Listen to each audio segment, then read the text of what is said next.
فعلوا عليكم يا نصابين عشان انتوا اسأتوا لسمعة الكرة المصرية. طبعا ده دلوقتي السكريبت اللي داير من لجان حبيبك على الزمالك. معروف السبب انه طبعا بيداري على الموسم الصفري الجميل، ف بيتندر على الزمالك ان هو نصاب وعليه 18 وقف قيد، وشوية العيال الهلافيت السريحة اللجان بتوعه قاعدين على موقع الفيفا يعملوا ريفريش طول النهار والليل عشان يشوفوا وصلنا للقضية الكام. والله الموضوع لو خدت واحدة واحدة بالعقل، يعني أرجوك كفاية تسليم دماغك لشوية عيال ملهاش لازمة قبيضة، وحاول تفكر بعقلك. انت دلوقتي الزمالك ولما بتعاقد مع لعيبة او تعاقد مع اللعيبة دي في اول الموسم، هل كان في نيته انه ما يدفع لهمش عقودهم؟ ما هي دي بقى النصب. هل كان في نية الزمالك ان هو هيكتب لهم عقود ومش هيدفع؟ الاجابة لا. ليه؟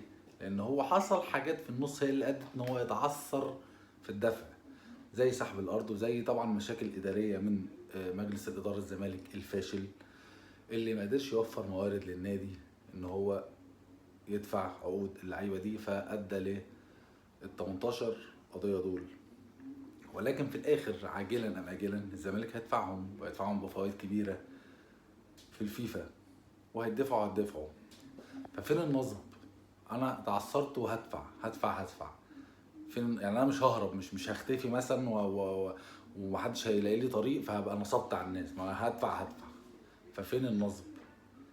يقول لي انت اضريت بسمعه الكره المصريه. والله اللي اضر بسمعه الكره المصريه هو نادي المتوفر له كل الامكانيات والمليارات، وفي الاخر بيحدف المدرب بتاعه بشويه ازايز في مشهد تناولته كل الصحف السويسريه والعالميه، وقالوا افظع الكلام على الجمهور ده. لكن للاسف في مصر محدش جايب سيره الموضوع ده، وبالتالي بعديها تعثر في ان هو يتعاقد مع مدربين بعد ما تعاقد مع تروب ومشاه بعد شهرين، تعاقد مع ريبيرو في الاول ومشاه بعد شهرين، وبعدين تعاقد مع تروب وفضل يطفش فيه وتفاوض معاه عشان يمشيه.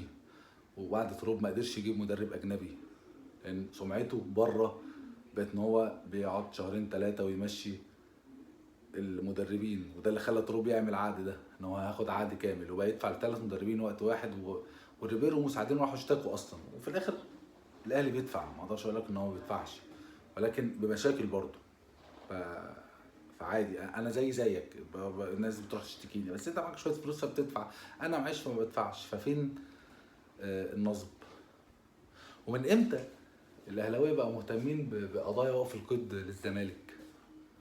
يعني طول عمرها موجوده من ساعه 2005، وقضايا القيد دي موجوده على الزمالك. من امتى بقت محور الحديث؟ بقت محور الحديث من ساعه وبقت بطوله وقف القيد. يقول لك 17 ولا 18 يطلعوا يهللوا زي الهطل. بقت بطوله بالنسبه للاهلي عشان ما قدرش ياخد بطوله السنه دي، فبقى بطولاته هي وقف القيد للزمالك.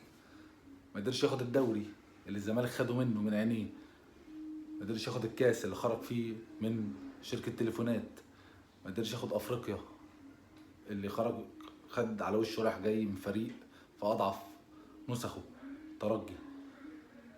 بل كان للعكس، الفرقه بقى اللي حصل فيها كل ده كان بيقول لك ايه، احنا بنعملها اصلا عشان كاس العالم للانديه، وفي ناس منهم قالوا احنا رايحين ناخد كاس العالم للانديه، والكلام ده موثق. فللاسف بعد كل ده ما ياخدش حاجه، فيهتم بقضايا وقف القيد اللي هي اصلا حاجه تعيب في حقك.